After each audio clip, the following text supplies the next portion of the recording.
le président Ousmane Sonko mi doon incarné rek le projet nga xam ne wooteem moo ñu dugal ci politique man wooteem moo mu dugal ci politique.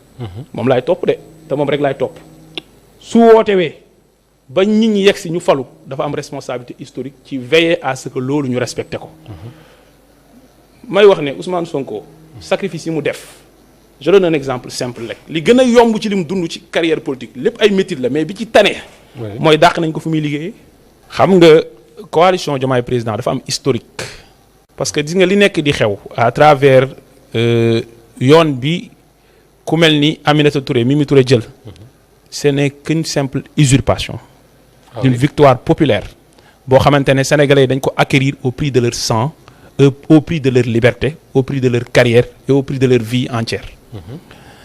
Coalition Diomaye président dafa am historique d'abord balaa ñuy wax historique bi Moustapha coalition constitution bi ak code électoral surtout am na yeneen loi ñoo wax la mooy coalition on dit parti politique et coalition de partis politiques. Constitution bi à chaque fois muy tudd coalition day naan les partis politiques et les coalitions de partis politiques. Qu'est-ce que cela veut dire mooy coalition mbootaay la boo xam ne ñi ko composé ay formation politique nañ. donc coalition boolewul ay individualité kon képp ku bokk Pastef et surtout le président de la République Bassirou Diomaye Faye bu ñuy agir ci turu coalition Pastef mooy agir ci turu entité bi te Pastef ki ko représenté mooy le président du parti parce que dafa am le rôle moral tey. ci lu leer baal ma dagguma la. Walfadjri bu ñu doon esté en justice. Walfadjri bu ñu doon esté en justice directeur général mooy esté en justice. ci turu Walfadjri. c'est vrai mooy personne bi nga xam mooy incarner la personne morale en fait. mooy le rôle moral du président du parti. donc loolu mooy li jiitu ñaareel bi mooy. coalition boobu dafa am historique. waa Pastef dañu investir le président Ousmane Sonko candidat au mois de juillet 2024. te Guédiawaye dañ ko bëggoon def ñu tere ñu ko. moi j'étais membre de la haute autorité de régulation du parti ñun ñoo préparé processus bi man ak Ngouda Mboup Salifou Sané et cetera. bi ñu paree processus boobu ñu jàpp le président Ousmane Sonko le 28 juillet placé ko sous mandat de dépôt le 31 juillet dissoudre Pastef. Pastef nag confronté wu à un dilemme. mooy naka nañu mën a continuer di def activité politique te amuñu cadre d'action. première xalaat bi jiitu pour continuer mbir mi mooy bi ma exilé woo Mali ñun waa JPS ñu ne parti bi ñun mun nañ collaborer ak FRAPP pour di mener un plan d'action tuddee ko le chemin de la libération. d'accord Salimata Dieng bi ngay dégg def ci liggéey bu extraordinaire. Alexandre Aliou Gérard Koïta Guy Marius Sagna Fatima Mengue et cetera def le tour des familles des détenus politiques. sonner la mobilisation continuer l'animation du parti responsable yi fekk ñu si. Abbas Fall El Malick Bakary Bathily et cetera. bi loolu weesoo responsable départementaux yu Pastef je parle sous le contrôle du secrétaire général Ayib. qui est assuré l'intérim de Bassirou Diomaye Faye. ñu ne il faut ñu am coalition pour am un cadre d'action. ñu ne leen xaar leen parce que le président Ousmane Sonko dafay esté en justice parce que ni ñu ko génnee ci liste électorale yi jaarul yoon. bi ñu demee mois d'octobre Sabassi Faye président du tribunal d'instance de Ziguinchor daal di ko delloo ci liste électorale yi ñu ni avant loolu di am déjà Pastef au mois de septembre président Ousmane Sonko dafa tànn 5 personnes ne dem leen ngeen jëli fiche de parrainage. 5 personnes yooyu mooy Bassirou Diomaye Faye El Malick Ndiaye Abbas Fall Guy Marius Sagna ak Birame Souleye Diop ñooñu ñëpp ku ci nekk lan moo tax nga dem jëli fiche de parrainage parce que da ngaa indi récépice parti politique. récépissé benn parti. moo tax boo gisee li nga wax àjjuma bi passé ñi bëgg a réécrire l'histoire naan sama récépissé moo investir Diomaye. en réalité récépissé rek la woon. et li may wax nii moo koy démontrer. ça signifie pas que defuñu dara parce que moment boobu ku mu fas yéene def loolu rek am nga mérite loolu laa jàpp man. bi loolu weesoo au mois d'octobre bi Sabassi Faye delloosee Ousmane Sonko ci liste électorale yi ñii demoon ci procès bi surtout am na ñeneen.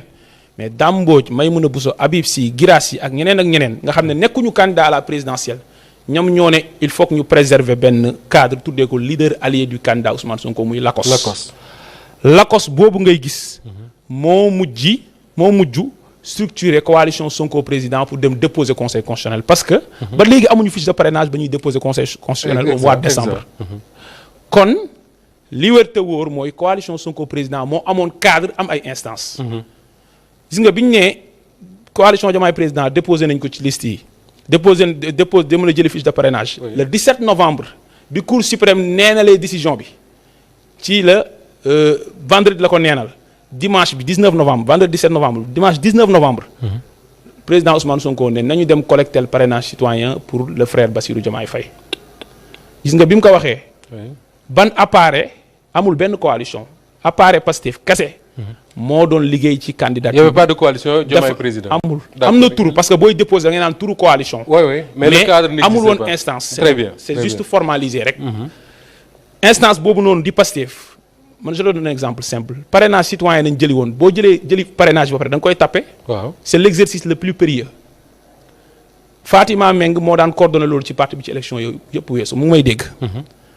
directrice de la case nationale des tout-petits. voilà. dafa ne woon ci réunion bu ñu amoon dafa manqué personnel pour def loolu parce que ñi ko daan def ñu ci bëri ñu ngi kasota dafa soxla ay personnes de confiance. mu saisir man JPS en tant que coordonnateur JPS ma circulariser ci coordination départementale yi nekk ci région de Dakar ak Thiès. plus de 50 personnes ñooñu nañ jël pour ñu saisir la fiche de parrainage. en fait les parrainages. les parrainages. mun naa ci tudd Ousmane Ndiaye mun naa ci tudd Awa Aïcha Rasoul bu Grand Yoff ay Arona Dramé et cetera que je salue au passage. te ñooñu ñëpp waa JPS yi la. ñooñu ñëpp non du ñëpp waa JPS nañ. mais ñooñu ñëpp waa Pastef. waa Pastef lañ d'accord. Pastef moo préparé dossier de candidature bi. appareil Pastef moo dem wëri parrainage ñëw indi. ñu dem déposer conseil constitutionnel. d'accord le 20 janvier bi conseil constitutionnel ne Ousmane Sonko nekkul candidat Bassirou Diomaye Faye mooy candidat. boobu la ñu jël coalition Sonko président. nga xam ne leader allié du candidat Ousmane Sonko ñoo ko structuré woon te def investiture le 29 décembre. ci saalu Kër Habib Sy. parce que dañu ko tere woon. ñooñu ñoo jël charte bi boo demee charte coalition Diomaye président ba léegi. c'est la même charte que la coalition Sonko président c'est les mêmes chartes charte boobu la ñu reconduire. ok daal di structurer coalition bi kon Pastef moo initié coalition bi. Pastef moo liggéey sur la candidature du président Bassirou Diomaye Faye. Pastef moo xaatim organigramme bi wax liggéey ceeg yeneen alliés man je donne un exemple premier draft bi. man maa ko def réunion bureau politique.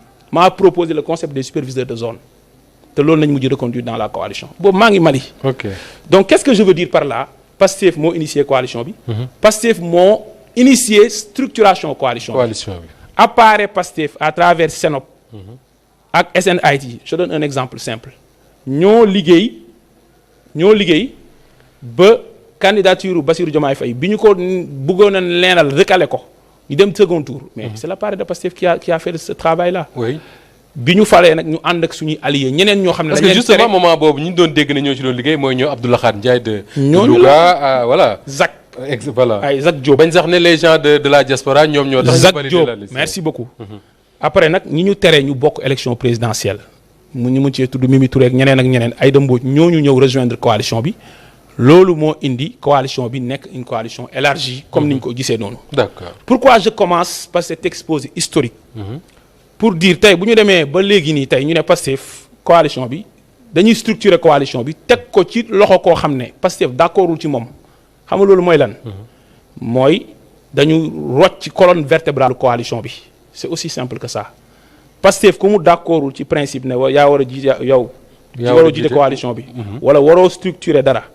structuré kaasu ataaya sax doo ko def. ataaya sax doo ko teg ci coalition lu am solo la wax Ngagne Demba da nga wax ne après naa la may nga continuer ci loolu mais da nga wax ne coalition bu ko constitution di wax danaan coalition de parti politique. waxuñu coalition de Ngagne Demba ou de Moustapha. ça veut dire quoi que ni tey bu Ngagne Demba Touré jugoon moom ne en tant que responsable je rejoins telle coalition mënu ko parce que un parti mooy bokk ci coalition. loolu nga ñu bëgg expliquer.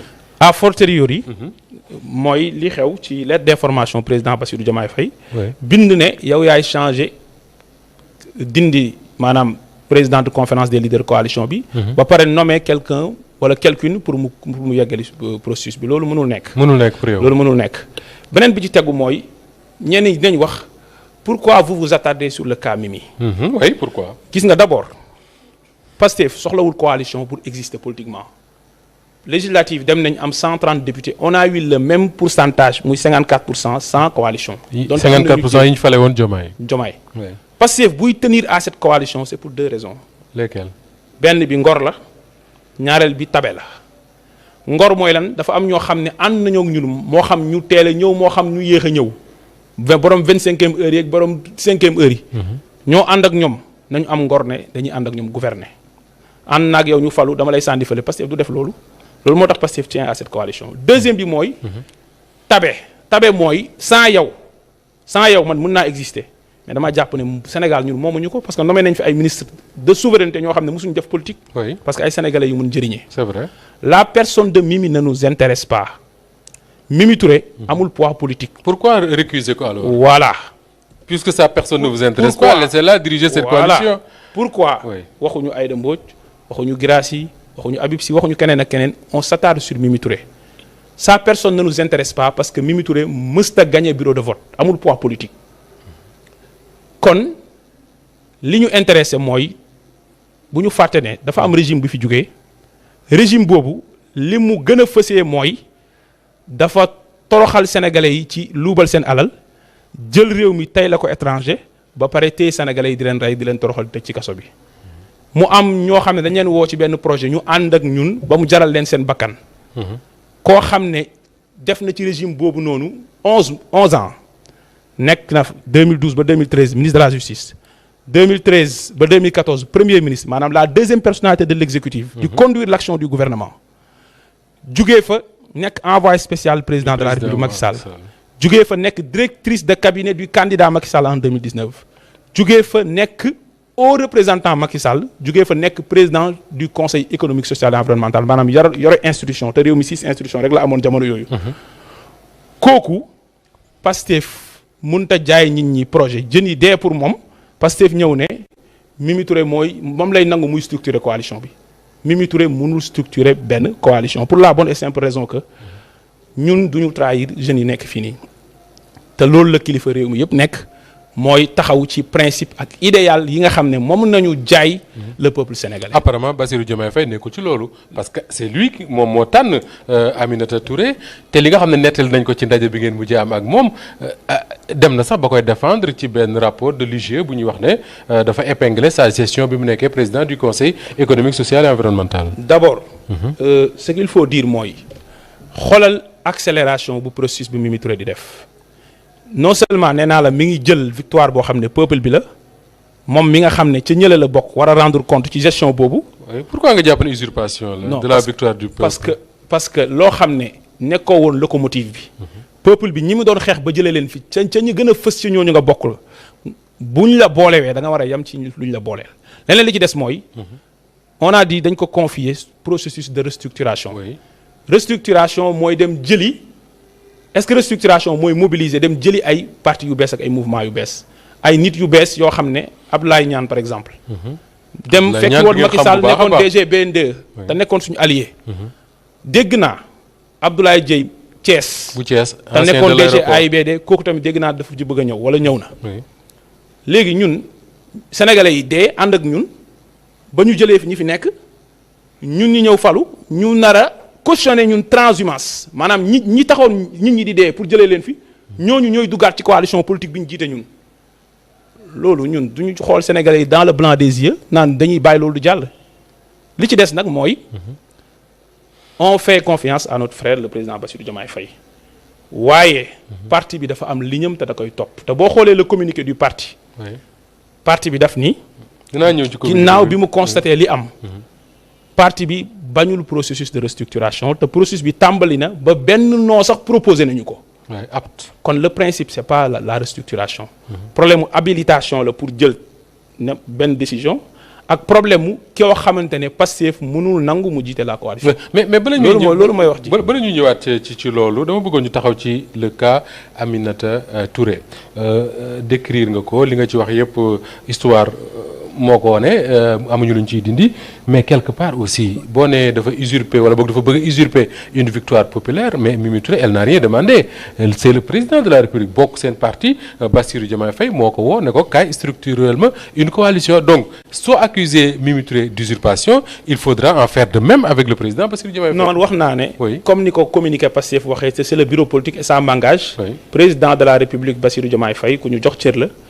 amul habilitation pour jël décision pour dénk mbir boobu Mimi Touré. d'accord Mimi Touré mi jël accepter loolu ñu gis ko ci vitesse éclair muy accélérer la cadence. xam nañ la mooy stratégie mooy ñu gaaw a yegg ci point sans retour. de non retour transhumant yi muy jël nii man de gëwuma ne président dina ci ànd.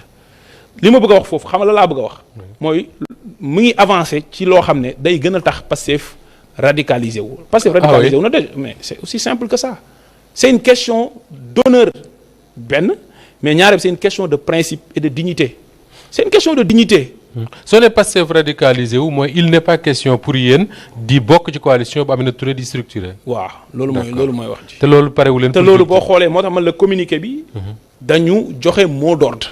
et le mot d'ordre mooy lan Pastef mu ngi yeggali coalition ak ñi mu àndal reconnaîtrul boppam ci initiative bu Mimi Touré. mi ngi yeggali processus de fusion ak ñi nga xam dañu bëgg a dugg ci biir parti bi yeggali processus de coalition ak ñi nga xam ne bëgg nañu ànd ak moom pour ñu liggéey. parce que la coalition doit se faire autour de la locomotive qui est le parti je ne dirais pas dominant mais ñëpp xam nañ ne qui est le parti. bi ëpp doole Sénégal. alors dama lay ma wax la beneen affaire. allez-y Ngagne. 2000 bi ñu amee alternance Abdoulaye Wade coalition CAP 21. oui après ay fal ñëw et cetera. c'est autour de qui. du PDS. Du PDS et de son président. 2012 bi ñu faloo. Macky Sall Benno Bokk Yaakaar coalition autour de qui de l'APR et de son président. oui te ñooñu ma wax la ñooñu deuxième tour nañu falu te leen fal mooy ñeneen ñi ñoo ñëw sinon duñ falu. oui parce que Abdoulaye Wade premier tour ñaata la amoon 31% ou 32%. premier tour avec CA 2000. deuxième tour mu def Fal 2000 ak ñoom Moustapha Niasse après Fal 2000 moo jur CAP 21. voilà kon nit ñi ñoo ko fekk si moo tax mu mën a gagné. oui 2012 Macky Sall nit ñi ñoo ko fekk si ndax premier tour 27% la amoon. Pastef ak son candidat donte alliés yi ñëw nañu premier tour la gagné.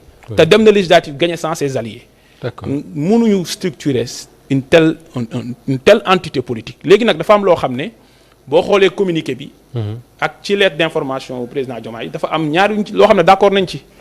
mooy le principe lu ngeen d'accord ak moom. waaw kay. le principe de passage d'une coalition électorale à une coalition politique mooy coalition Diomaye président dès lors que falu nañu. atteindre na son objectif. alors que coalition bi dafa war a continuer nekk cadre d'action bu ñuy liggéeyee ànd assumer ndoor responsabilité yi. waaye vulgariser l'action du gouvernement. préparer yeneen échéances électorales yoo xam ne. mën na am ñu ànd Diomaye Faye wax na ko ci lettre bi mu signé te aussi. Pastef aussi wax na ko ci communiqué am. oui loolu mooy point d'accord bi. oui point de désaccord bi mooy kii ñu bëgg a dénk processus boobu Pastef mënu ci d'accord léegi nag est-ce que Sénégal li mu am ci ay doom. coalition bi li mu am ci ay personnalité encore une fois wax naa la ne histoire mooy ñi falu te seen njiit falu seen président wu parti mooy jiite coalition bi. donc man damaa gëm ne sax te man xam naa ne Aïda Mbodj d'accord na ci loolu problème du am maanaam au bout du processus. c'est Ousmane Sonko qui doit incarner cette coalition. loolu mooy dëgg. sauf que la différence boo def comparaison pour comparaison soo jëlee Abdoulaye Wade Macky Sall nga jël Bassirou Diomaye Faye la différence c'est que Abdoulaye ak Macky Sall président de parti la ñu woon Bassirou Diomaye Faye n'est pas moo président tax ma tàmbalee ci ne la coalition ay parti politique ñoo koy structuré. du ay président wala chef de gouvernement. c'est simple je donne un exemple c'est un président day falu jël premier ministre def ko un technocrate. est-ce que dafay tax mu am responsabilité dans la coalition politique d'un régime. non amul Abdoul Mbaye amu ko woon Mame Madior Boye Su Abdoulaye Wade amu ko woon par exemple. donc mbir mi du responsabilité institutionnelle yi ñooy déterminer da ngay jiite coalition. donc li déterminer jiite coalition. c'est la responsabilité politique parce que la coalition ñi ko formé c'est les organisations c'est-à-dire les formations politiques. oui alors mu am sa communiqué wala boog cette lettre du président Bassirou Diomaye Faye ñu def ko ci groupe WhatsApp bu coalition ba Diomaye président mu génn presse bi jot ci exploité ko. quelques heures après mu am une réponse du bureau politique de PASTEF.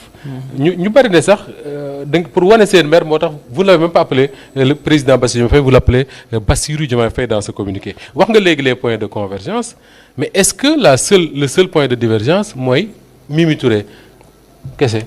sur cette affaire. non au-delà de cette affaire le différend bi nga xam ne moom entre les deux hommes le timing ou l'opportunité de la structuration parce que ñun dañ jàpp ne affaire bi avancé na nañ ko yeggali. te après posé woon nañ sax tur ñaareel bi mooy personne bi ko désigné loolu jàpp nañ ne war nañ ko mun transcender parce que benn nit kese ak li mu war a layoog ci kanamu sénégalais yi parce que man premier ministre Ousmane Sonko. moom laay topp ci politique de. li mu wax laa gëm ba bàyyi lépp tayle sama carrière pour activité politique. tout taxaw ci meeting wax ne rapport IGE am na nangam ak nangam man ma koy laam-laamee li mu wax laa gëm.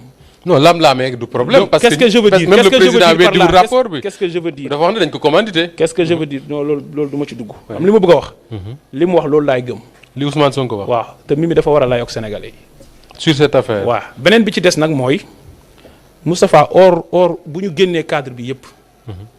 Moustapha est-ce que Ousmane Sonko sacrifice yi mu def yëpp est-ce que Ousmane Sonko mérité na lii Moustapha. Ousmane Sonko bu généré wul woon politiquement bañ ko teree nekk candidat mënoon na bañ a tànn keneen ci partem parce que ñun ñëpp dañ doon wax ne amuñu plan B amuñu plan Z. Ousmane Sonko mooy suñu candidat te bu ne woon duñ dem du ngeen dem. duñ dem ñëpp kenn du génn naan man candidat laa. deuxième chose mooy bi ñu demee ba reporter élection yi Macky Sall commencé waxtaan ak moom.